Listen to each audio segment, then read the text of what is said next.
It's time to get educated on the craziness impacting K-12 classrooms and college campuses around the world. This is the Dr. Duke Show. Hello, everyone. Welcome to the Dr. Duke Show. Before we get going, please hit that share button so we can share this information with a much broader audience. Okay, today we start with a shocking new report that finds critical race theory, I don't know why this is all that shocking, critical race theory programs are now mandatory at more than 230 universities across the country. Mandated critical race theory trainings at 230 universities across the country. And that does not even count those places where it may not be mandatory, but it's happening, where it's all part of the curriculum, it's all part of the teacher training that goes on there. That's a lot more schools as well. And yet they'll look you in the eye, everybody, and it's such an outrageous thing to think that with all of this critical race theory in the military, at the federal government, in your universities, why would we dare to presume that some of that garbage is overloading your public schools? The lies here are what are really shocking about this. But this is, keeping it at the university level, this has devastating causes and effects. You could pretend all you want there's no critical race theory in the public schools. Go ahead and salve your conscience by pretending that's not true. But here's the reality. What I just showed you, 230 of American colleges, mandatory critical race theory training for students. What do you think the teacher training education departments in those schools are teaching?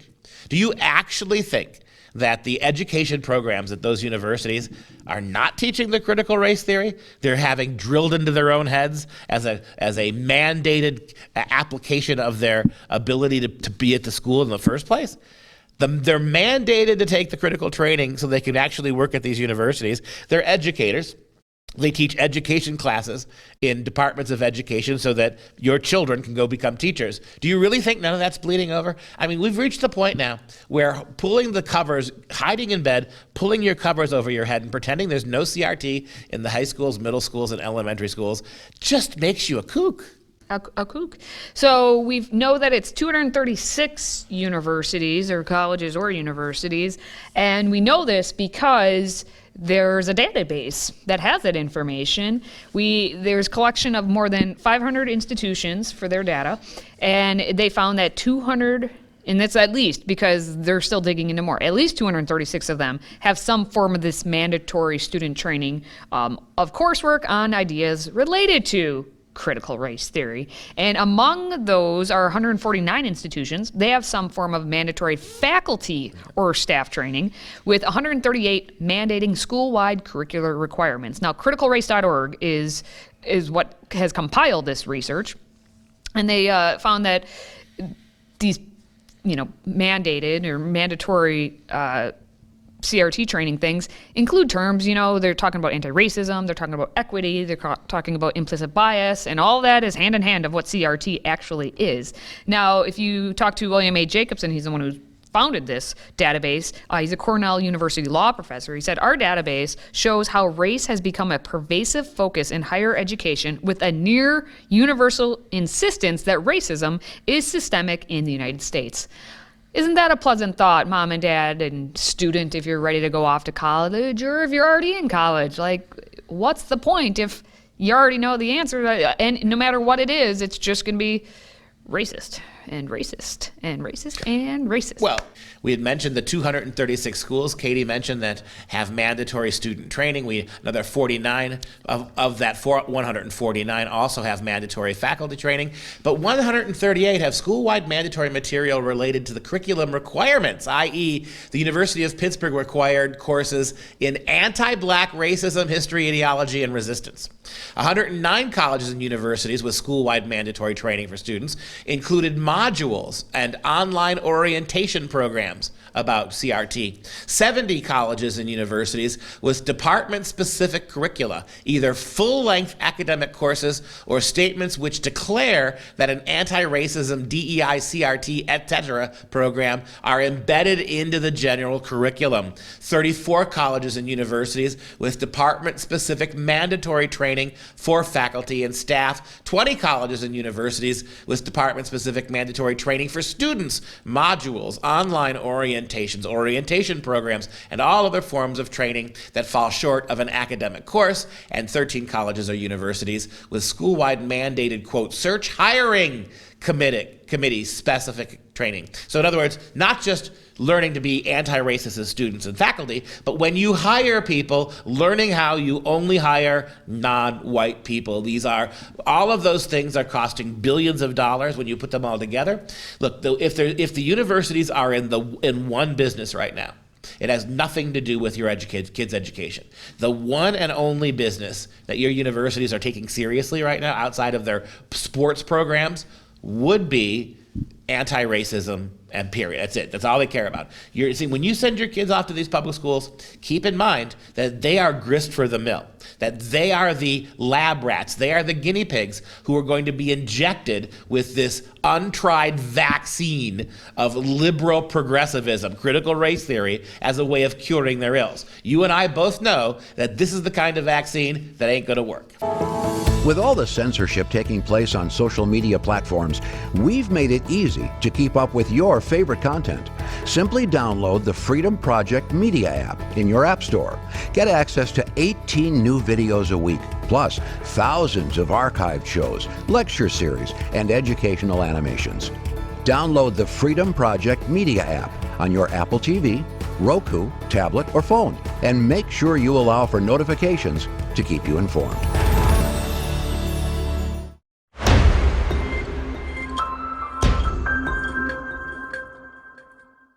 History lesson time. In 1964, we had the Civil Rights Act, segregation outlawed. In 1965, we had the Voting Rights Act. Everyone gets to vote. And a lesser known Civil Rights Act to people is the Civil Rights Act of 1968, which actually expanded on the prohibition of discriminating in housing based on race, sex, religion, etc. However, it's 2022, everybody. And that means segregation, come on back. And we've been talking about it for years, so it's not even just 2022. I mean, since we started this show, we've been talking about how specific groups of students, student leaders, university people want to bring segregation back if it's for the narrative and the groupings of individuals that they like. So the newest is the fact that we have the St. Louis's Washington University. So Washington University in St. Louis, Missouri, is now, at least the student union president is talking about how there should be special housing for student groups, not those wealthy white elitist kids that this guy talks about. So student union president at the university, which, by the way, if you didn't know anything about Washington University, it's a hoity-toity school.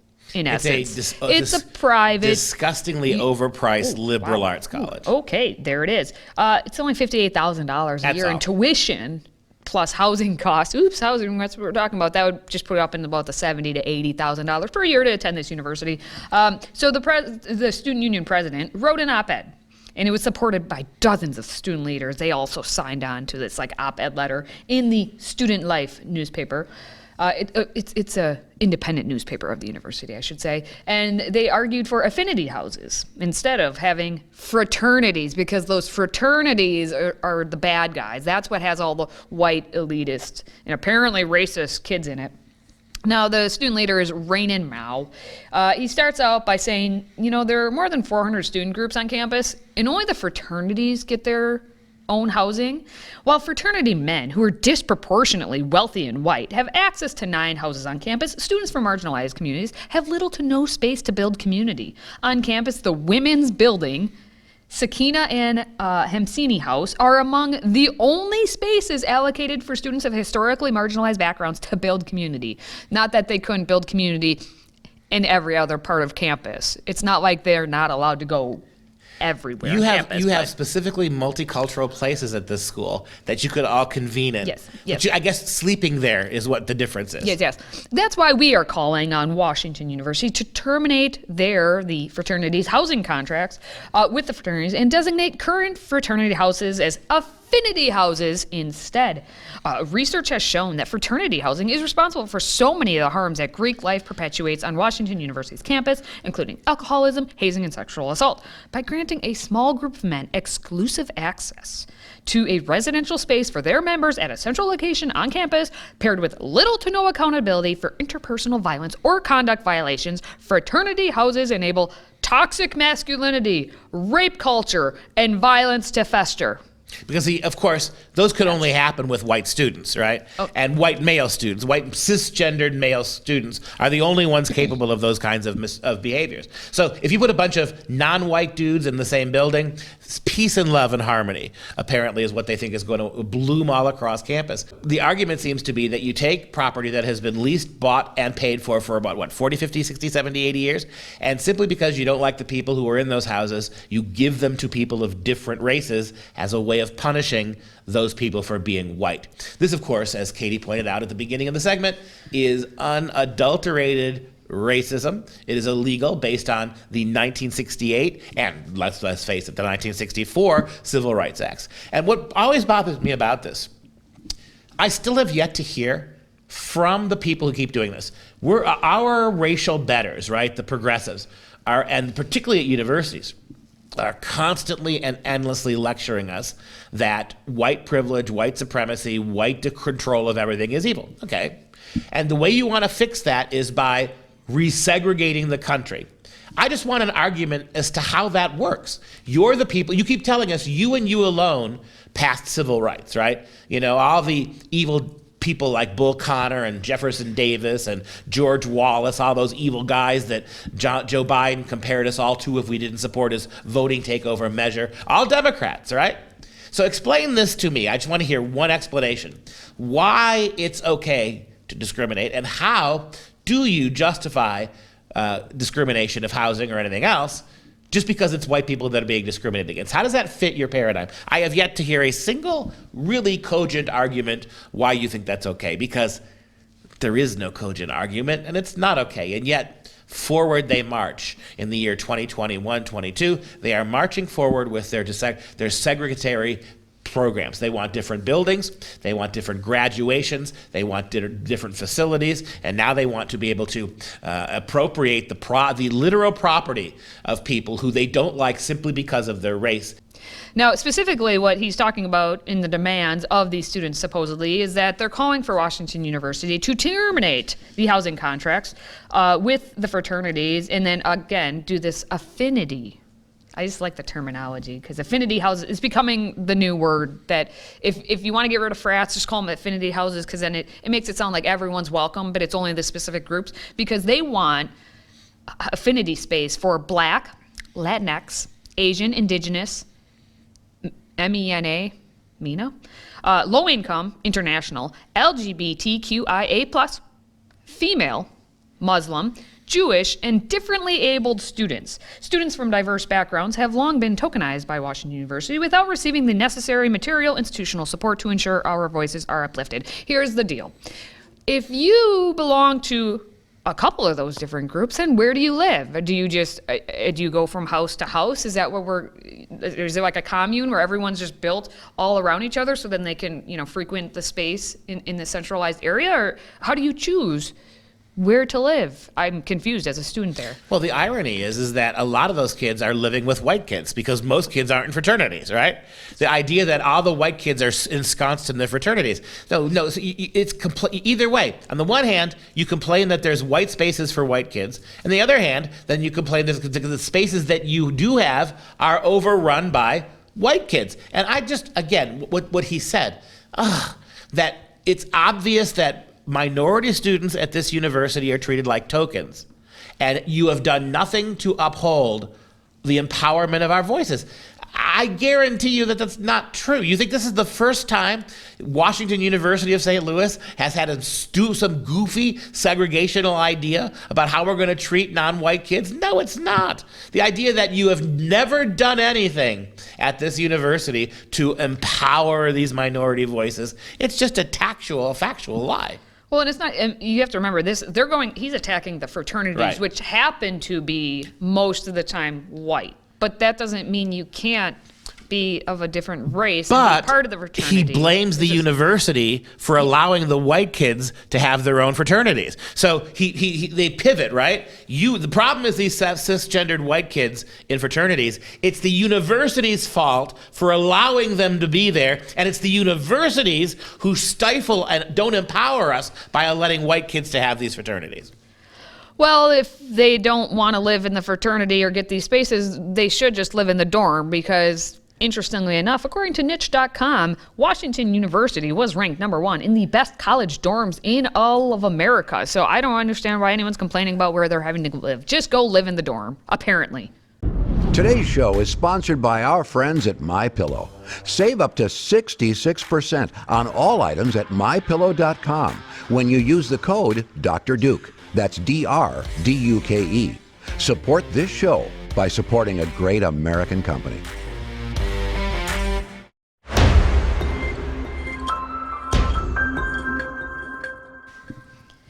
Well, if you're Christian, if you're white, if you're male, if you're straight, you know you're privileged. You have been privileged for the long time, and that's what schools have been telling you, and we've been reporting on over and over and over.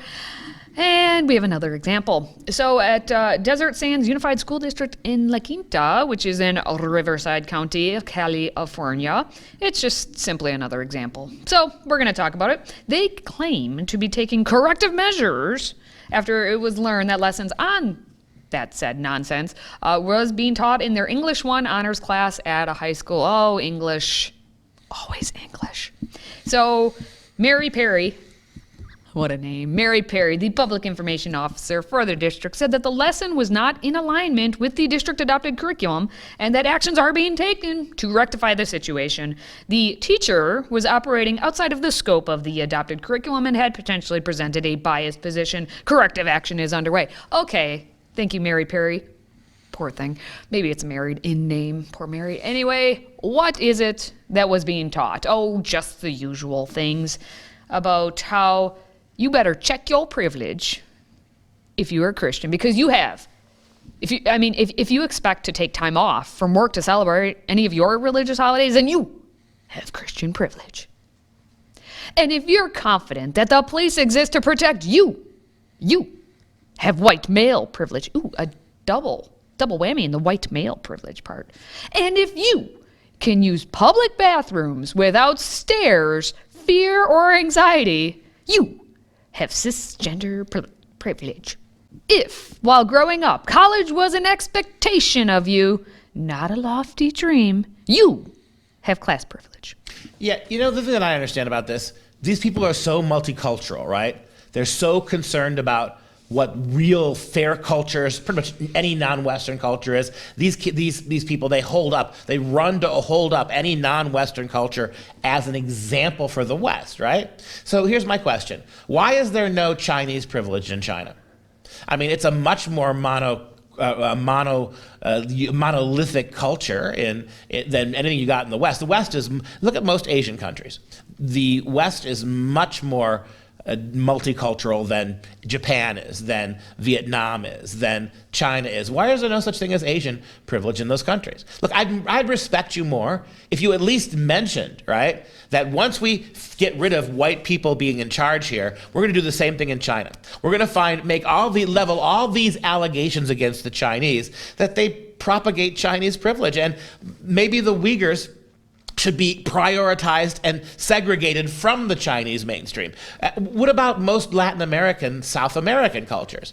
Shockingly undiverse vis-a-vis countries like America. Where's Hispanic privilege? How come we never hear that term? How come we never learn Inuit privilege in Alaska? How come you never hear about any of this stuff? Well, I guess what I'm asking is, for people who claim to be so attuned to global and multicultural concerns, so very, very sensitive to non-Western cultures, where there is much less real diversity, why is it that privilege only and always exists simply for white people in Western cultures? See, if you were honest with your propaganda and at least pretended that you saw these as issues across the globe that you wanted to address, maybe I'd be sympathetic.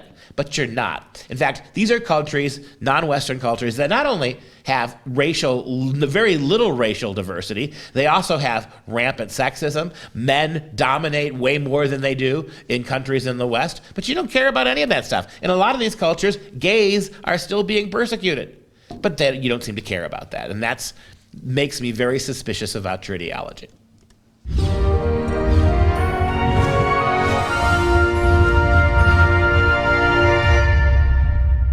Okay, time for some real education. We've been covering briefly a modest proposal. A modest proposal. And a modest proposal is, for those of us who weren't with us yesterday, the real title, the full title is A Modest Proposal for Preventing the Children of Poor People from Being a Burden to Their Parents or Country and for Making Them Beneficial to the Public. Of course, as you and I know, our essay is going to go on to answer, we got all these Irish people, Irish babies, right? Under the thumb of British authoritarianism, and they can't survive, and they're undernourished, and what if we did something useful with those babies as we fattened them up and sold them the same way we serve turkeys or goose or pigs, right? Turn them into food for people to eat. A modest proposal for preventing the children of poor people from being a burden to their parents or country and for making them beneficial to the public. It's commonly referred to as a modest proposal. It's a juvenalian form of satire, less caustic and less obvious form of satire. It's a juvenalian satirical essay written and published anonymously by Jonathan Swift in 1729. The essay suggests that the impoverished Irish might ease their economic troubles by selling their children as food for rich gentlemen and ladies. The satirical hyperbole mocked heartless attitudes towards the poor, predominantly Irish Catholic as well as British policy toward the Irish in general.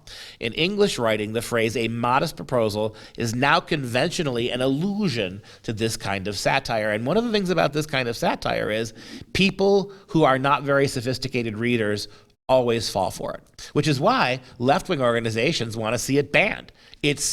If you're a low information voter, if you're not a terribly educated individual, satire is going to convince you that it's true. And the people who fall for it, hopefully one day will realize how they've been duped. But to give you an example of how this piece of satire works, take a look at this from it. The author has to do a really good job, and that's all I want to focus on in this week with A Modest Disposal. How do you write satire? Satire is under fire. The left doesn't like it. The Babylon Bee is being called fake news. People are trying to sue the Bee, have their free speech rights taken from them, because by using satire, you're willfully lying to people. It's not true. This is an art form. It's a way actually of drawing higher attention to a cause. And this is how clever Swift was. Way back in 1729, he's talking about the problem. And notice how rational he sounds. There only remain 120,000 children of poor parents annually born when you factor out other causes. It's about 120,000 children of poor parents that are the problem in Ireland. The question, therefore, is how this number shall be reared and provided for, which, as I have already said, under the present situation of affairs, is utterly impossible by all the methods hitherto proposed. For we can neither employ them in handicraft or agriculture, we can not build enough houses, in the country for them, nor can we cultivate their land.